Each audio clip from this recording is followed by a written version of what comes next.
cantamos, agora é o momento que nós fazemos uma oração.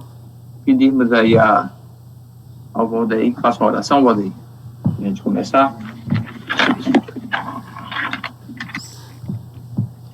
Ok, oremos.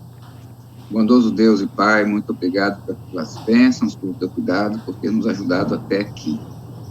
Venhamos te pedir agora, nesse momento de estudarmos a lição, que o teu Espírito Santo seja conosco e que tuas bênçãos cubram cada um de nós e que teu Espírito Santo nos abençoe e nos ensine a tua palavra.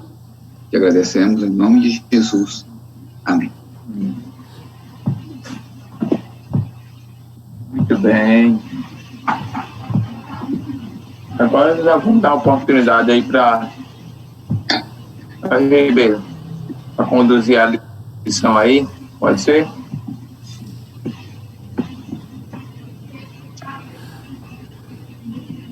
Microfone, Ribeiro.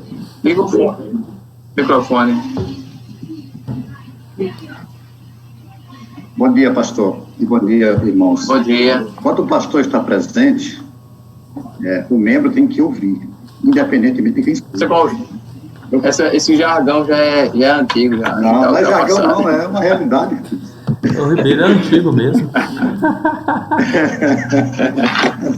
Antigo, aqui só tem Valdeir que completou ano ontem, mais um, não sabe nem quantos são.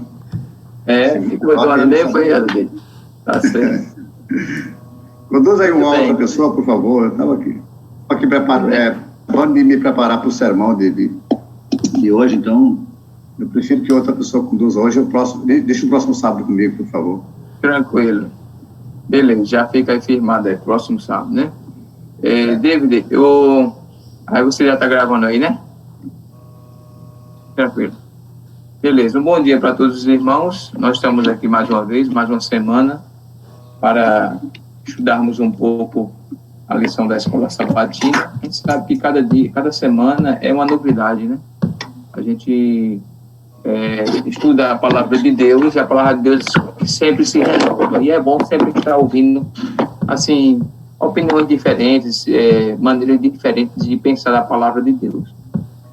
E nesse momento nós vamos recapitular um pouco a lição dessa semana, cujo título é Outras Lições do Mestre dos Mestres. Essa semana está assim, uma semana maravilhosa e começa justamente com o verso de Marcos, capítulo 10, versículo 52, né? E esse verso, ele diz assim: Então Jesus lhe disse, vai, a tua fé te salvou. E imediatamente tornou a ver e seguia a Jesus estrada fora.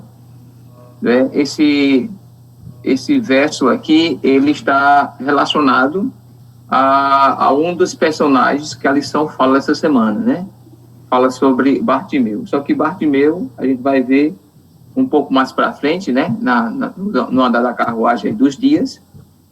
Mas a lição, ela começa dizendo assim: quem de nós nunca teve vergonha de si mesmo, né?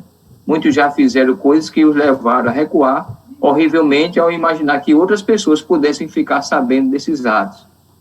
E ela começa destacando aqui a situação em que muitas pessoas caíram em pecado, né? Muitos personagens bíblicos, e como eles se sentiram, né? Que ele começa a imaginar e falar um pouco sobre a situação de Adão e Eva, quando eles comeram o fruto proibido. Ela destaca, e nós vamos desenrolar durante a semana, a história de Jacó também, que enganou seu pai e sua família. Nós vemos aqui outras histórias. Agora, veja, nós vamos observar que o ser humano, ele tem algo em comum. E esse algo aí é se afastar de Deus, pecar, procurar seus próprios recursos para viver uma vida cristã, independente de Deus. Parece-me que na Bíblia isso aí é comum, né? E aí eu queria começar aqui conversando, David, parece-me que assim como o pecado é universal, a morte de Cristo também é universal, né? Para resgatar o ser humano. O que você vê aí nessa introdução? A princípio que mostra que o pecado ele entra no mundo e ele traz um imenso senso de culpa. Ele humilha, ele destrói. E não destrói de uma vez só. É que nem a droga, vai destruindo aos poucos, né? O efeito do pecado ele é assim, é progressivo, um efeito dominó. E se você não sair dele, um pecado parece que ele atrai outro pecado, parece que ele tem imantação. No entanto, como esse efeito é tão intenso, só um efeito contrário muito grande para poder contrapor. Então precisaria alguém morrer para sanar a morte universal. Só que não poderia ser a morte de um animal, não poderia ser a morte de uma planta, precisaria ser alguém perfeito. E ser humano, inclusive. Então, Deus se materializa, nós vamos ver durante a semana, e essa personificação, ela traz muitas outras lições encantadoras para o nosso aprendizado. Muito bem. Irmão Enoque, existe uma palavra chamada relativismo, né? E o relativismo, eles pregam, a filosofia do relativismo é que não existe verdade absoluta, né? A verdade é o que você pensa, é sua opinião. Se você pensa diferente de mim, é verdade. Se eu penso diferente de você, isso é verdade. Isso é o que prega o relativismo. Mas o que nós vamos ver aqui na lição é que Deus ele estabelece um padrão, né? Esse padrão de obediência, né? A tirar e começar, daqui a pouco nós vamos falar um pouco sobre o Jardim do Éden. Deus estabeleceu um padrão ali, né? Não coma da árvore do fruto. Como assim, associar, né, o padrão de Deus com o relativismo humano? Porque parece que o ser humano ele parece que não insiste em não acreditar que existe uma verdade absoluta, né? Deus tem essa verdade absoluta, a palavra de Deus é absoluta. Como conjugar isso aí, essa questão? Eu acho que, em primeiro lugar, né, pastor, é compreender que nós somos incapazes de obedecer, né? Eu acho que comenta isso no Caminho a Cristo, né, que Jesus é que faz tudo por nós, né? Em relação ao que o senhor fala, depois de compreender que Jesus faz por nós aquilo que nós não conseguimos fazer por nós mesmos, essa teoria do relativismo, ela cai por terra com os exemplos que a gente tem da vida. Porque nós conhecemos há pouco tempo um irmão nosso, por exemplo, que se apostatou, não só se apostatou da fé adventista, mas se apostatou de Deus. Ele começou a dizer que não acreditava mais em Deus e que a vida ia tocar normalmente, que as coisas iam seguir normalmente com o tempo. Mas a vida desse irmão começou a descer ladeira abaixo que não parava mais, não para mais. Assim, aí a gente vê o que é a desobediência, o que é não confiar em Deus, você literalmente se afastar de Deus. Vieram tantas tragédias, tantas coisas na vida desse irmão que a gente pergunta assim, como que ainda não abriu os olhos para ver que é justamente a decisão dele de não mais servir a Deus e dizer que Deus não existe. Porque a vida dele é um poço de situações de realmente quem se afastou de Deus. E aí a desobediência tem um preço, tudo tem um preço, né? Tudo tem um custo, né? O custo da desobediência é muito caro. Então essa teoria aí de que é um axioma, né? Que a gente acredita no axioma, o axioma é uma verdade absoluta, é verdade. A verdade absoluta é Jesus e, de fato, sem Jesus nós não podemos nada e sem Jesus a vida fica muito mais complicada.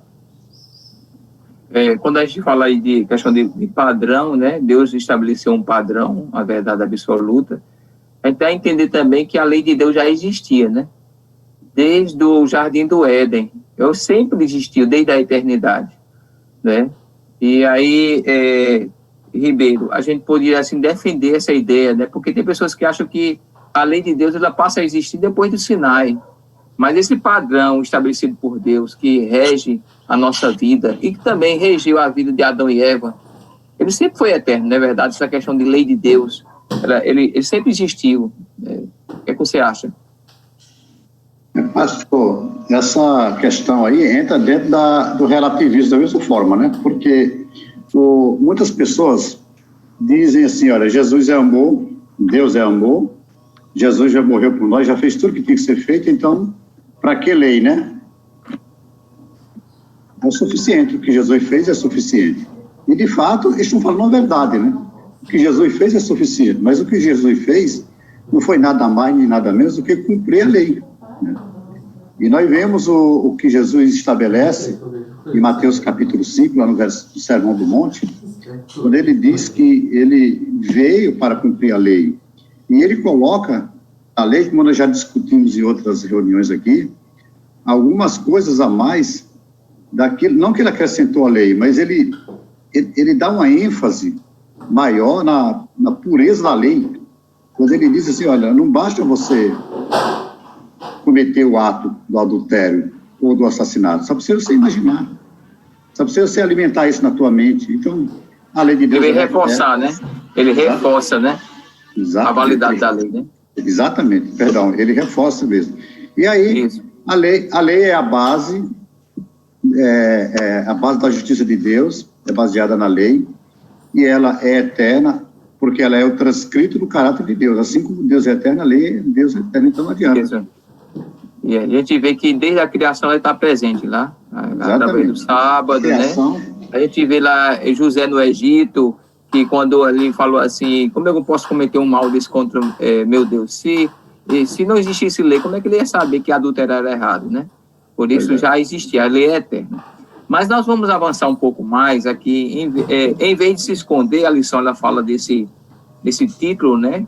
Que se refere justamente quando Adão e Eva eles caíram em pecado. E aqui a gente mostra um ato muito bonito de Deus, né?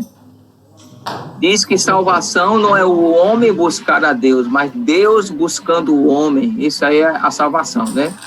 E o que seria que, por exemplo, a gente vê na parte de domingo, que Deus, Adão e Eva, quando pecam, eles, em vez de buscar a Deus, né, Valdeir? Eles, em vez de buscarem a Deus, eles se escondem de Deus. Em vez de buscarem a solução que é Deus, eles correm de Deus. Como é que isso funciona? Eles se esconderam quando não deveria se esconder. O que aconteceu ali exatamente, Valdeir? Na realidade, pastor, aqui é a vergonha, né, de ter desobedecido, né? Quando eles percebem, quando eles veem a presença de Deus, eles escondem. Mas o que acontece? Deus não fez uma pergunta onde vocês estão, porque eles estavam desaparecidos, eles estavam sumindo, mas para que eles reconhecessem de que Deus estava presente, que Deus podia ajudá-los. Deus podia perdoá-los e ajudá-los a solucionar o problema que eles tinham, né? Deus não andava com eles todos os dias, até então, mesmo depois de eles haverem cometido o pecado, Deus ainda estava presente com eles no Jardim do Éden. Poderiam ter solucionado os problemas, mas muitas das vezes, quando cometemos os nossos erros, a vergonha, o medo de sermos descobertos faz com que nós nos escondemos. Mas Deus sempre vem ao nosso encontro.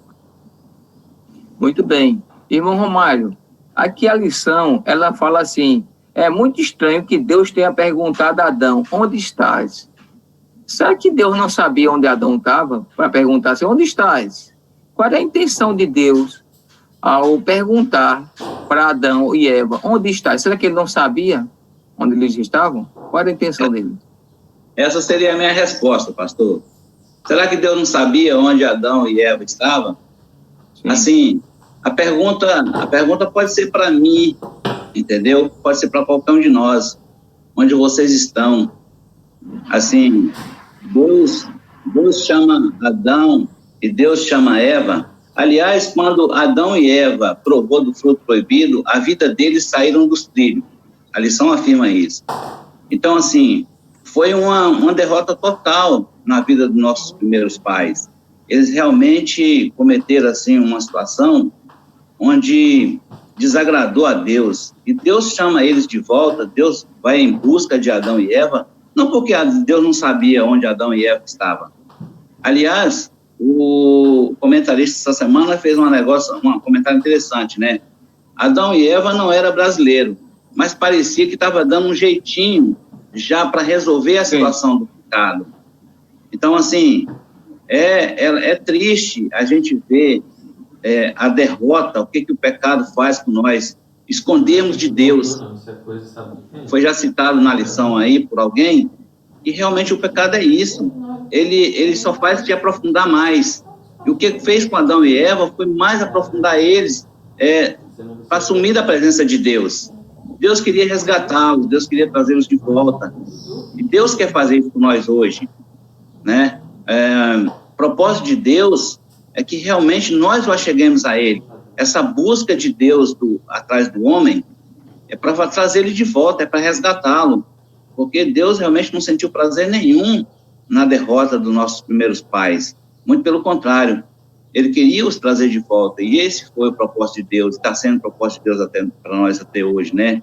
Que é buscarmos nós de volta, nos resgatarmos do pecado, da vida em que nós vivemos. E Deus está sempre fazendo essas perguntas para nós. Onde vocês estão? Né? Muito bem, muito bem. Obrigado, irmão Romário. Dá a entender aqui que a Bíblia, ele destaca que Deus pergunta a Adão e Eva para que eles reflitam, né, acerca da sua situação, acerca das consequências do que isso poderia trazer, né? E, assim, a Bíblia, ela usa essa expressão que quando eles cometeram o pecado, eles se esconderam por detrás da árvore, né? E alguns comentaristas até acham que essa árvore foi a própria árvore do conhecimento do bem e do mal, né? Eles procuraram se esconder detrás dessa própria árvore. É como se eles procurassem a solução atrás daquilo que eles mesmos haviam cometido pecado. Enoque, pode falar.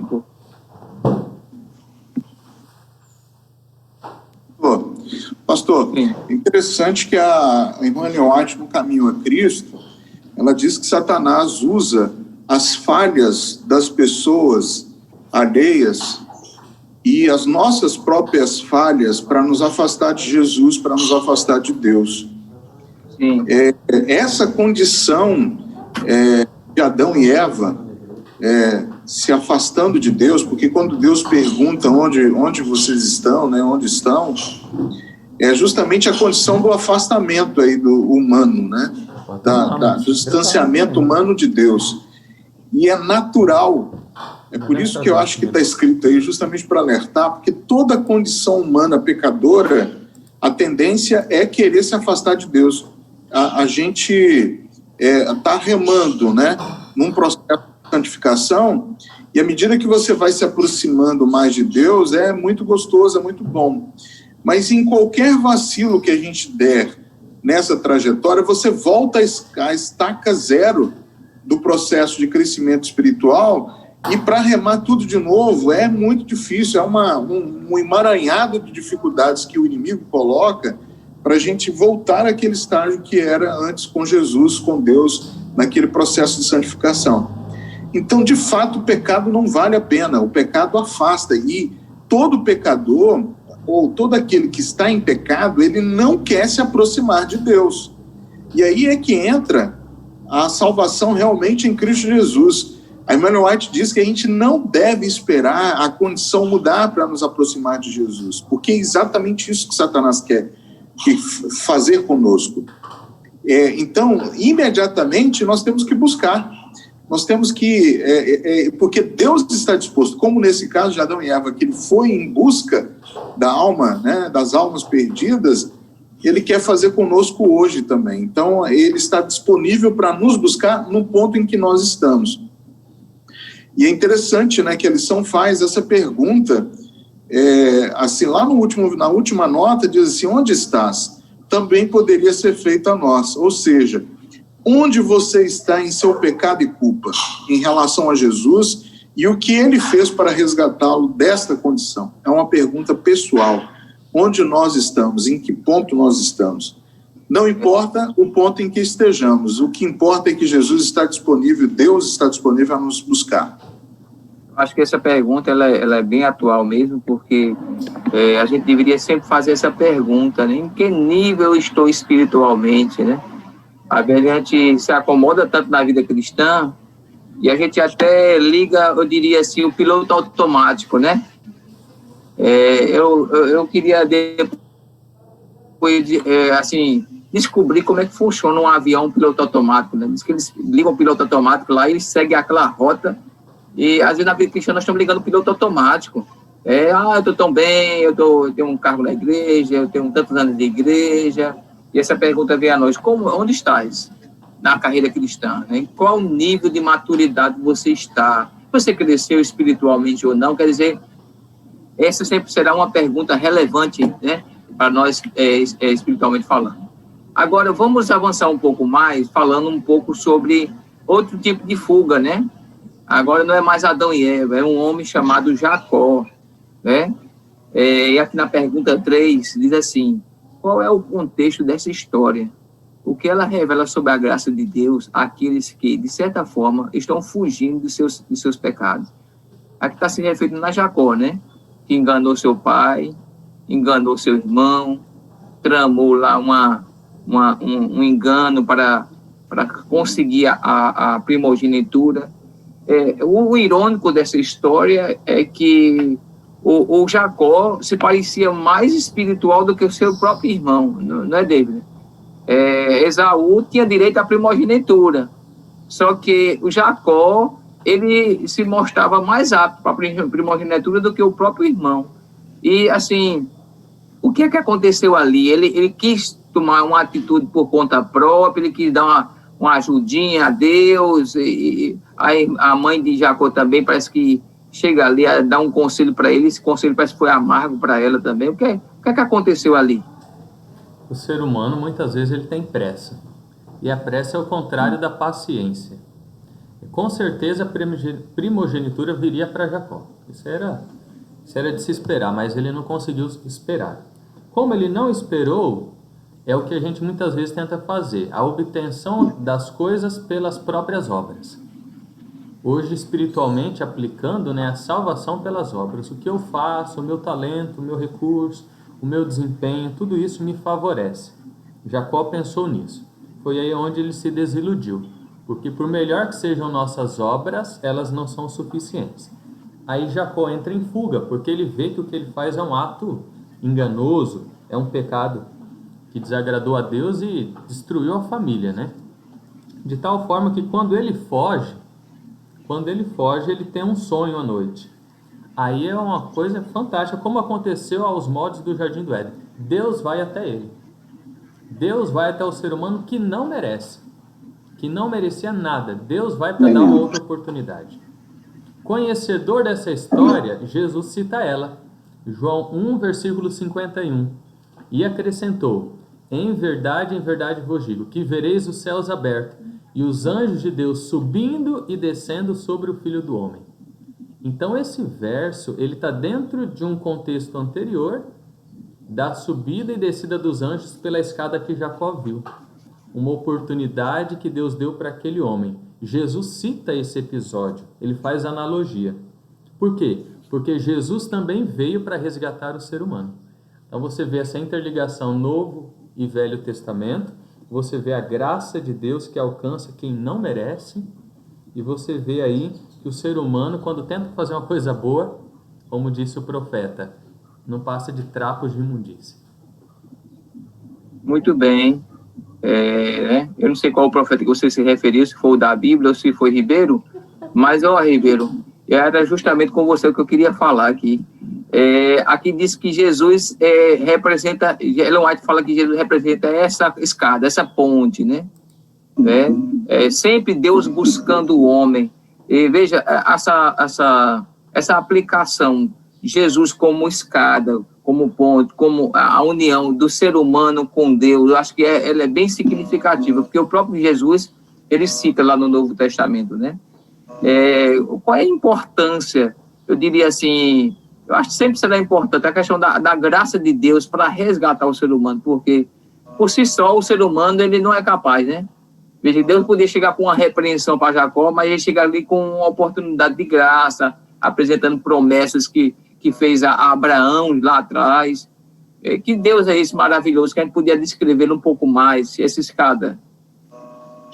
Pastor, é interessante que no livro de Gênesis, no capítulo 27 e no 28, tem duas passagens pequenas que eu gostaria de destacar ainda para ampliar a nossa compreensão do que estava acontecendo primeiramente com Jacó, com a família, no contexto geral, né? No capítulo 28, no verso 35, no começo o verso 35 ele é pequeno, diz assim: respondeu-lhe o pai, veio teu irmão astuciosamente e tomou a tua bênção. Astuciosamente, né? Capítulo 28, verso 16, diz assim: despertado Jacó do seu sono, disse: na verdade, o Senhor está nesse lugar e eu não sabia. Incrível o que está acontecendo com essa família, uma família de Deus aqui, um povo de Deus, né? Jacó, o profeta, um homem de Deus, Isaac, o filho de Abraão, o filho da promessa. O que estava acontecendo com essa família? Eles perderam o senso da presença de Deus. Muitas vezes acontece isso na nossa vida. Achar que Deus só está em um determinado lugar. Mas assim como ele foi lá buscar Adão e Eva no jardim, e eles estavam escondidos, e ele perguntou onde você está, ele pergunta para nós hoje: vocês estão pensando que, em outras palavras, né, que eu não consigo encontrar vocês onde vocês estão? Eu sei onde você está. Então, Deus está presente em todos os lugares, mas a maravilhosa graça de Jesus, que é representada nessa visão de que Jacó teve da escada, ligando o céu, a terra ao céu, e os anjos subindo e descendo, é uma coisa fantástica, porque o camarada estava no deserto, no meio da mata, com a pedra para o travesseiro. Que hora maravilhosa para Deus chegar e confortar o coração de alguém que está fugindo para não ser morto pelo irmão, que está fugindo das consequências dos laços do pecado, né? Mas Jesus chega, num momento desse aqui, alcança ele, diz no verso anterior que ele fala assim: eu não te desampararei, aonde você for estarei contigo. Olha só que coisa linda e maravilhosa que é a graça de Jesus, né? Muito bem. Valdeir, o Jacó, ele, depois que ele tem esse sonho, essa visão, ele falou assim: aqui chega a chamada de Betel, e Betel quer dizer casa de Deus, né? Casa de Deus. Veja, aquele lugar ali deserto, aquele lugar onde só tinha ele olhando para as estrelas ali, se tornou a casa de Deus. Como tornar a nossa vida uma casa de Deus, né? Transformar a nossa casa, o nosso trabalho. Será que é possível a gente transformar o nosso trabalho, nossa casa, o ambiente que nós estamos, um ambiente onde Deus está presente? O que é que você acha? Pastor, Jacó aqui, ele reconheceu que Deus estava naquele lugar. A partir daquele momento, a sua condição de fugitivo, pelo que havia cometido, passou a se tornar gratidão pela misericórdia de Deus na sua vida. Ele passou agora a reconhecer que ele era dependente de Deus, passou a adorar naquele lugar, tanto é que ele mudou o nome do lugar, que aquele lugar nunca mais foi esquecido por ele. A partir do momento em que nós permitimos que onde quer que nós estejamos, se Deus está presente, aquele lugar é um lugar sagrado, um lugar santo. E não existe lugar mais competente para adorar a Deus e reconhecê-lo como Criador, como o nosso Deus, como aquele que pode todas as coisas, como aquele que restaura, que cura, né, que nos dá alegria, que cura a alma, é a nossa casa, o nosso lar. Onde nós podemos testemunhar para a nossa esposa, para os nossos filhos, né, para os nossos vizinhos, que Deus habita neste lugar. E o reconhecemos como nosso Deus. Muito bem, quer dizer que se nós convidarmos Jesus a cada dia estar em nosso lar, através do culto familiar, pela manhã, pela tarde, nós estamos tornando aquele nosso lar um Betel? Com certeza, né? Com certeza. Muito bem. O tempo já está aqui bastante avançado, nós vamos agora partir desse momento aqui tão importante, que fala sobre o Rabi Jesus, né? A terça-feira. E aqui nós temos também aqui a irmã Linda, viu, irmã? Se qualquer momento a irmã quiser participar, fica à vontade, contribuir com algum comentário, será bem-vinda, tá? Muito bem. Nós temos aqui, na terça, falando sobre o Rabi Jesus. E os versos que ele cita aqui é João capítulo 1, versículo de 1 a 14, né? no princípio, ele fala assim, no princípio era o verbo estava com Deus, e o verbo era Deus. Aqui ele vai falar um pouco sobre a pessoa de Jesus Cristo, né? Eu creio que acho que merece um destaque bem especial, porque ele diz assim que o verbo era Deus, e esse verbo ao qual a Bíblia se refere era a palavra, e essa palavra era Cristo Jesus. Lá no versículo 14, ele diz assim, o verbo se fez carne e habitou entre nós. Quer dizer, esse Rabi Jesus, ele não era simplesmente um mestre, não era simplesmente um professor, mas ele era Deus encarnado.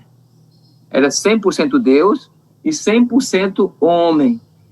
Aqui a lição, ela destaca exatamente isso, né? A importância de exaltarmos a Cristo, não somente como um ser humano especial, não somente como um ser humano que esteve aqui na Terra e construiu uma história, mas como Deus que se fez homem, né? Porque a palavra habitou entre nós, o verbo se fez carne e habitou entre nós, é a palavra tabernáculo, né? E tabernaculou, é como se o Jesus representasse o santuário de Deus. É o santuário encarnado, ele estava na pessoa de Jesus Cristo, né? Mas aí o irmão Romário gostaria de destacar um pouco acerca de Jesus como o Rabi, né? Porque para os judeus, para muitos judeus ali, Jesus era apenas um mestre, né? Será que é perigoso nós colocarmos em nossa vida Jesus apenas como um mestre, como um professor? Será que isso aí influencia na nossa salvação? O que é que o irmão acha? Olha só, Jesus não era só um mestre, né? Aliás, Rabi aqui é mestre, mas Jesus não era só um mestre, Jesus era um mestre por excelência. O que é um mestre por excelência? Jesus era Deus. Eu posso falar de Jesus como uma pessoa normal, como um homem comum, do senso comum? Lógico que não. Eu tenho que tratá-lo como o mestre por excelência, eu tenho que reconhecê-lo como Deus, o Senhor da minha vida. E Jesus aqui, ele tem esse tratamento, né? E o verbo se fez carne e habitou entre nós, cheio de graça e de verdade. E vimos a sua glória como glória unigênita do Pai. Então, se a gente volta lá, em Filipe, lá, como é que faz para mim ver Jesus? Jesus responde para ele assim, tem andaste comigo quanto tempo e não sabe quem eu sou? Então, assim, eu preciso compreender quem é verdadeiramente Jesus, entendeu? E Jesus é o mestre por excelência, né? Assim, como foi lá nos dias de Adão e Eva, que Jesus já tinha sido prometido para eles, como foi com Jacó. Jacó, quando chega ali, reconhece Deus na sua vida, ele de hipótese nenhuma abandona Deus.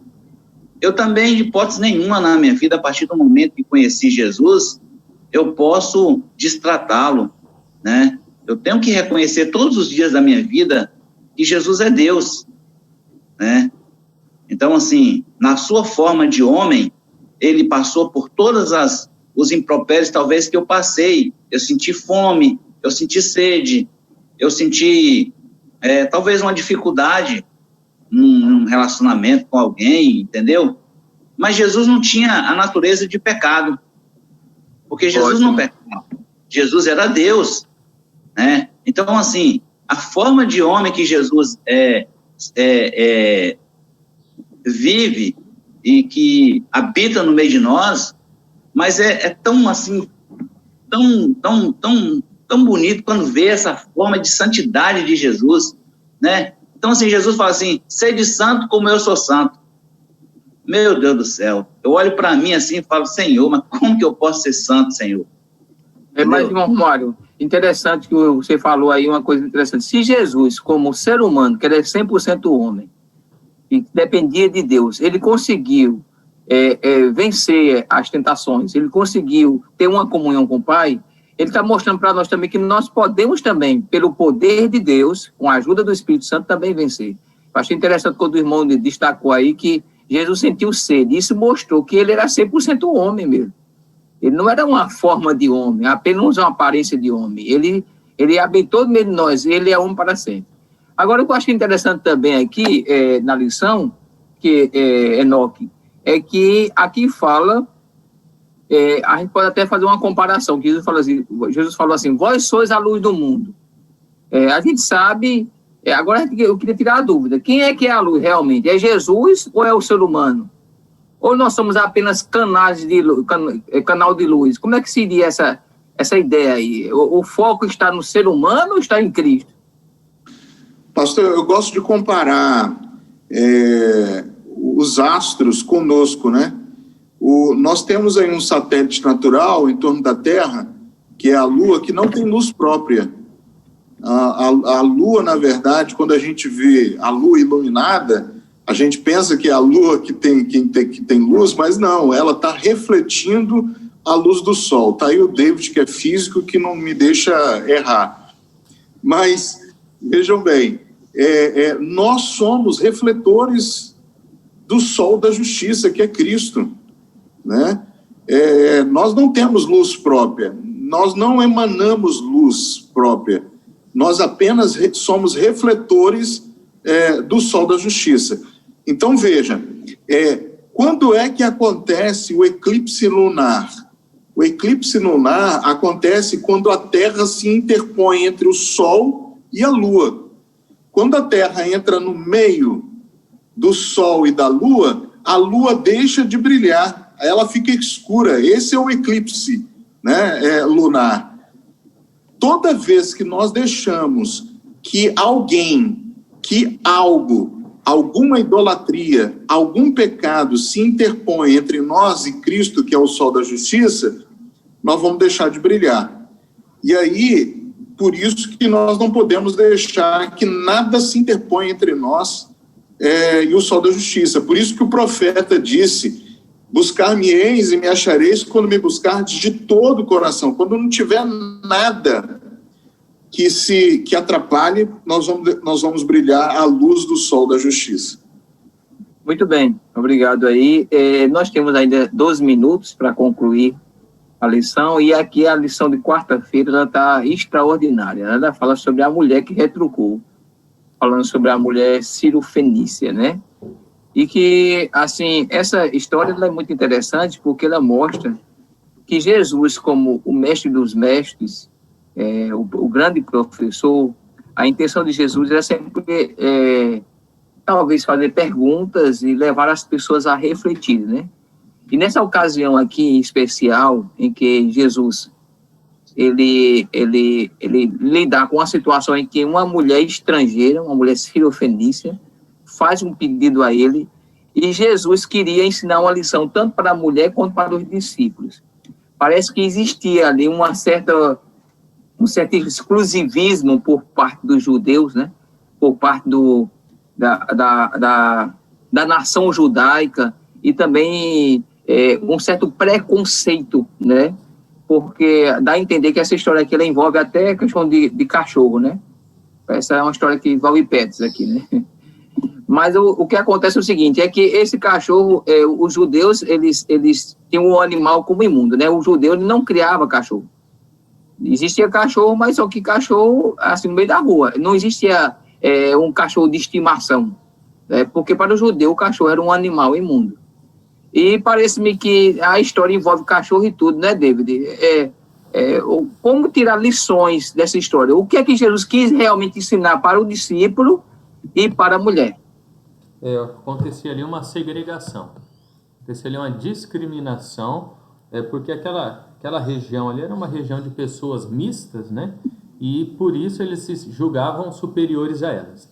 Jesus passa por aquela região e ele tenta ensinar para os discípulos algo que eles ainda não tinham aprendido, que é lidar com o ser humano de igual para igual. Aí a mulher procura Jesus, pede um milagre, e parece que Jesus começa o diálogo como se fosse um discípulo. Sim, fazendo pouco caso. Na verdade, Jesus tinha uma intenção. Jesus nunca fazia nada só por fazer. Ele tinha uma intenção. Qual era a intenção? Era salvar aquela mulher e dar uma lição para os discípulos.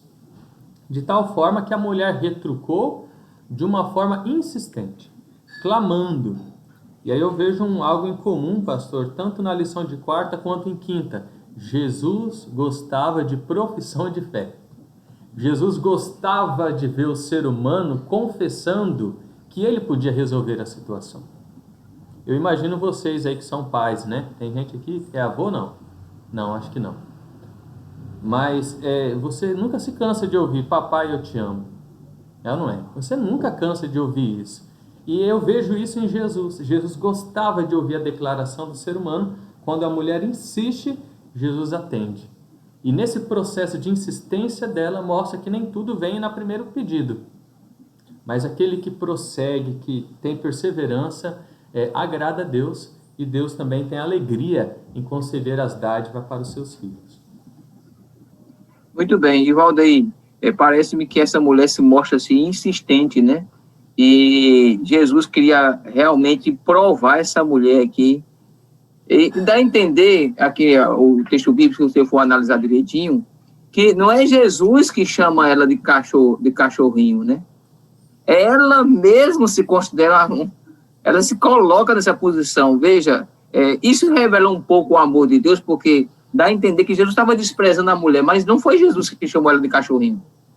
Jesus, acho que lança uma afirmação para ver como ela reage, porque ela estava acostumada com cachorros. Então, possivelmente, essa mulher tinha um cachorro, quem sabe, um vira-lata lá, doméstico, que o judeu não tinha. Ela estava acostumada com o cachorro, é tanto que ela faz uma aplicação com o cachorro. Mas dá a entender que Jesus queria algo dessa mulher. E foi ela que se considerou esse cachorrinho, não Jesus, né? O que é que você acha aí? Na realidade, pastor, aqui nós vemos duas coisas interessantes. Bem, já falou pouco. Na realidade, nessa cultura aqui, dessa época, a mulher não tinha nem sequer o direito de falar. Mas a mulher insistiu, né? Quando Jesus faz aqui essa prerrogativa aqui de fazer jogo duro, né? Com essa mulher, e perguntar, eu vou tirar de mim para dar para você, ela fala assim, mas até os cachorrinhos comem das migalhas que caem da mesa dos seus donos, né? Nesse momento, Jesus compreende que ela estava fazendo um apelo sincero e digno, de que ela estava necessitando realmente de uma ajuda, de que ela sabia de que ele poderia ajudar. E nesse momento, Jesus compreende o seu apelo, né, a segunda milha aqui, no caso, que ela caminhou aqui insistindo, e realmente ela tem a cura que ela tanto necessitava. Aqui nós percebemos que Jesus, em todos os seus ensinos, ele mostra de que realmente ele é rabi, de que ele é o mestre dos mestres, que ele compreende, que ele entende e que ele atende a todos aqueles quanto o buscam. Interessante também aqui, obrigado, Valdeir, é que Jesus queria ensinar uma grande lição para os discípulos de que aquela mulher também poderia ser chamada filha de Deus, né? Tanto que ele chama ela depois, considera ela como uma filha de Deus, apesar de ser uma estrangeira. E se nós formos olhar para outras histórias da Bíblia, por exemplo, a história dos magos, né? Os magos do Oriente, eles eram estrangeiros, eram da Pérsia. E a gente vê esse contraste entre a atitude dos magos em estudar as profecias e a atitude de Herodes, que era uma pessoa que estava no meio judeu, estava acostumado com as profecias. Veja como eles agem de forma diferente. E veja que eles foram beneficiados por atender a palavra de Deus. Né? Eu acredito que isso é um fator assim, muito importante. O tempo falta só apenas 5 minutos, mas o que eu queria deixar uma reflexão aqui é o seguinte. Alguns, eu ouvi do comentarista, eu achei interessante essa afirmação, alguns têm migalhas da verdade e dão mais valor do que os que têm um pão, um alimento completo. É uma aplicação muito importante. Nós possuímos o pão, o alimento espiritual completo e às vezes não damos valor a ele. Quando eu me refiro a isso, nós temos a Bíblia, nós temos o Espírito de Profecia, enquanto tem pessoas que têm apenas migalhas e dá um valor tão grande, né? A gente tem que ter muito cuidado, que a gente tem que valorizar exatamente aquilo que nós temos como verdade, né? Agora, nós temos aqui a última parte, que é a parte de quinta-feira, para nós concluirmos, um aluno que entende, né? Aqui fala um pouco sobre o cego Bartimeu, né? E Bartimeu era diferente dessa mulher Ciro-Fenícia. Bartimeu era um judeu. E Bartimeu usa uma expressão, né? Ele usa aquela expressão, Jesus, filho de Davi. tem compaixão de mim. Quando ele usa essa expressão, ele estava reconhecendo em Cristo como um Messias, né? Agora, Jesus parece me fazer uma pergunta, né, para aquele Bartimeu, uma pergunta óbvia, né, Romário? Assim, em poucas palavras, nós já temos 4 minutos agora. Por que Jesus faz uma pergunta para uma pessoa? O que queres que eu te faça? O cara que é cego. Uma pergunta tão óbvia dessa. Qual é a intenção de Cristo em fazer uma pergunta óbvia dessa? Será que ele esperava, falou assim, Senhor, eu quero... Não tem nenhuma resposta para te dar. Uma assim, barra de ouro, né? Uma barra de ouro, alguma coisa desse tipo. Sim, eu quero um carro, eu quero uma casa bonita, entendeu? Mas assim, a resposta foi contundente, a resposta de Bartimeu. Senhor, que eu possa ver. Ver o quê? Sim. O que tem bonito nessa vida para ver, Bartimeu? Senhor, eu quero ver o trigo, eu quero ver os cabelos de uma criança, eu quero ver o bebê nascendo, eu quero ver... Rapaz, olha que desejo fantástico na vida daquele homem que ele tinha. Que coisa preciosa é a nossa visão, né? Que coisa preciosa. Eu tenho um amigo que é cego e, assim, ele daria tudo na vida para ele ver de novo, porque ele enxergava e perdeu a visão. Irmãos, assim, quem enxergou e perdeu a visão é difícil. Agora, quem nasceu cego, eu acredito que ainda é pior. E, assim, Bartimeu, ele precisava dessa bênção. Ele precisava de tudo isso, assim. E quando ele faz, o autor da lição, já lá no início da lição, que ele faz a citação do verso, né? Bartimeu, quando Jesus faz o milagre na vida dele, Bartimeu acho que deu um pulo de alegria tão grande, a Bíblia fala disso aí, né? Que ele pegou a sua cama, pegou tudo e jogou de lado. E como foi o maior propósito de Bartimeu? Seguir Jesus. Irmãos, quando a gente recebe a bênção na nossa vida, quando a gente está em busca dela, vocês já viram como é que nosso primeiro amor, quando a gente se converteu, parece que a gente, quando chegou na igreja, queria fazer tudo. Eu cheguei na igreja, vi um monte de coisa assim que eu queria fazer, eu queria consertar um monte de coisa que tinha na igreja assim, mas depois eu fui também me ajeitando com as coisas na igreja, fui me colocando no lugar, e assim, Bartimeu não hesitou, ele não deixou Jesus e ele seguiu Jesus. Isso assim que né, diferente de alguns que recebeu a bênção, né, que foi para um lado, mas Jesus chama Bartimeu seguiu Jesus na sua caminhada. E isso, assim, faz com que a gente realmente prossiga a nossa caminhada e não desista de Jesus, né? Isso. Obrigado, irmão. Eu só queria ler um verso aqui de Ellen White, e diz assim: faz parte do plano de Deus conceder em resposta à oração o que ele não consideraria de outra forma se não o pedíssemos. Esse texto de Ellen White mostra que o pedir é importante, né? O abrir o coração a Deus é importante. Por quê? Porque nós valorizamos aquilo que nós queremos e, ao mesmo tempo, nós atribuímos a Deus quando a oração é atendida. Isso eu acho que é um fator muito importante. Nós faltamos um minuto aqui e eu queria as considerações finais aí, a começar por Ribeiro. Ribeiro, quais são as suas considerações finais aí para a igreja, nesse final de lição? Pois é, na época de Jesus, muitas pessoas tiveram o privilégio de vê-lo durante o seu ministério. Mas muitos só conseguiam possuir um tipo de visão, que era a visão física. Ver as cores, ver as formas, mas não conseguiam ter a visão espiritual. Assim como o cego Bartimeu, que todos nós possamos abrir a nossa visão espiritual para enxergar as maravilhas do nosso Senhor e Salvador Jesus Cristo. E que ao conhecer estas maravilhas, possamos compartilhar com outros ao nosso redor. Que Deus seja louvado e um ótimo sábado a todos os irmãos. Muito bem, irmão Enoque, aí que lição maravilhosa foi essa aí, né? Quais são as suas palavras finais aí para a igreja?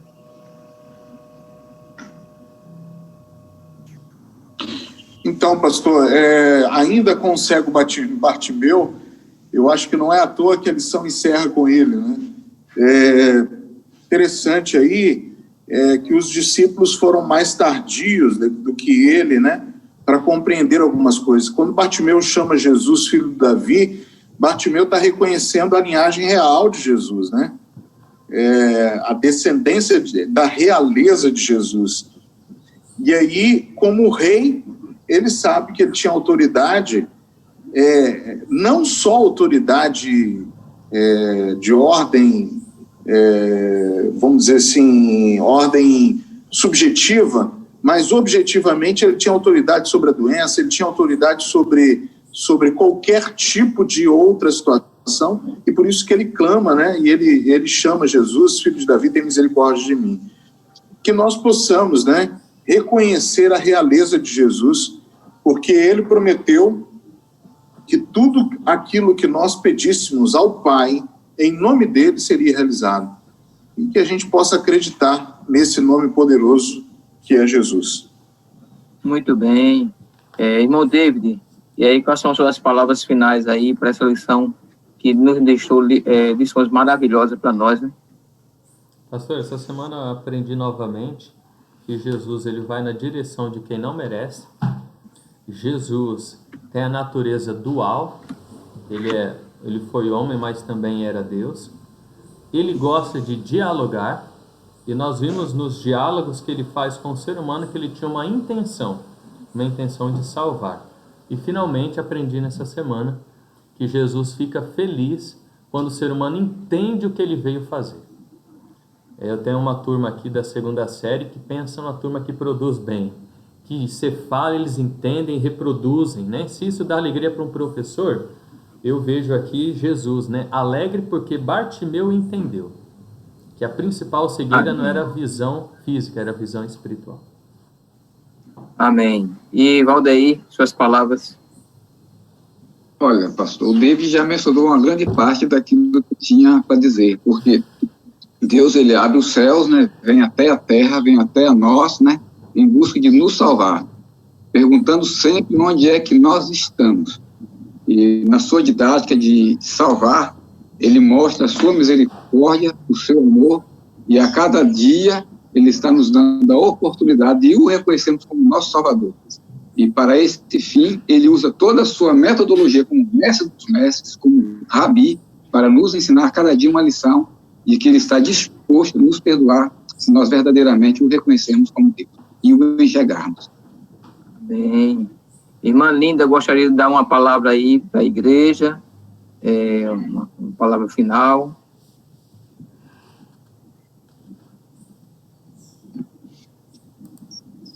Está me ouvindo, irmã Linda? Não é Muito Linda, bem. não, é Linda. Ela não está com o microfone conectado, não, pastor. Isso, eu creio que não. Mas tudo bem. Irmão Romário, suas palavras finais aí, só para concluirmos. Eu vou fazer a citação da Bíblia, né? O comentarista essa semana citou esse versículo, também achei por bem citar ele, Mateus 11, 28, 29, um pedido interessante de Jesus. E ele diz assim, né, ele fala para nós hoje: vinde a mim, todos que estáis cansados e oprimidos, eu vos aliviarei. Tomai sobre vós o meu jugo e aprendei de mim, que sou manso e humilde de coração, e encontrareis descanso para as vossas almas. Que esse seja um verso sem comentário, que possamos encontrar descanso para nossas almas.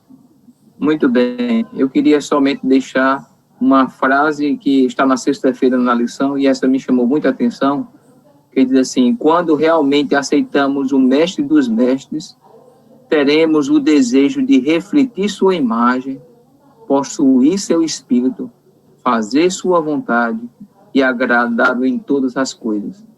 Na companhia de Jesus Cristo, o dever torna-se um deleite. Que essa frase aqui possa ter deixado assim uma marca em nossa vida. Jesus, ele faz toda a diferença, né? Mas não adianta só conhecer de Jesus. Nós precisamos imitar Jesus. Isso só é possível através do Espírito Santo em nossa vida. Que Deus nos abençoe. Eu quero, nesse momento, nós possamos concluir com uma oração e pedir aos irmãos que possam ir à igreja. A igreja agora está, a partir desse sábado, agora estará somente com um culto de 9, começando com 9 horas o culto, tá? É bom chegar umas 15 para as 9, porque agora nós não teremos mais 2 cultos, é apenas um culto só, mas vá à igreja, vá buscar a Deus, eu acho que isso é muito importante. Vamos fazer uma oração? Vamos orar ao nosso Deus. Maravilhoso Deus, muito obrigado, Senhor, por esses momentos que passamos aqui, estudando a Tua palavra através da lição. Meu Deus, Jesus Cristo é nosso exemplo, é o nosso grande mestre. E nós possamos aprender com Cristo em nossa vida, que possamos imitar o caráter de Cristo, que o Espírito Santo nos ajude a ser mais semelhante a Jesus Cristo. Abençoa a tua igreja, que possamos representar Cristo aqui na terra, através da nossa vida, uma vida de comunhão, uma vida de serviço, e que possamos mostrar para outras pessoas o caráter de Deus através de uma vida que vivemos semelhante a de Jesus Cristo. Nos abençoa durante todo esse sábado, em nome de Jesus. Amém. Amém. Deus abençoe a todos os irmãos. E convidamos a todos a estar à tarde lá. Hoje o palestrante é o professor David, viu? Professor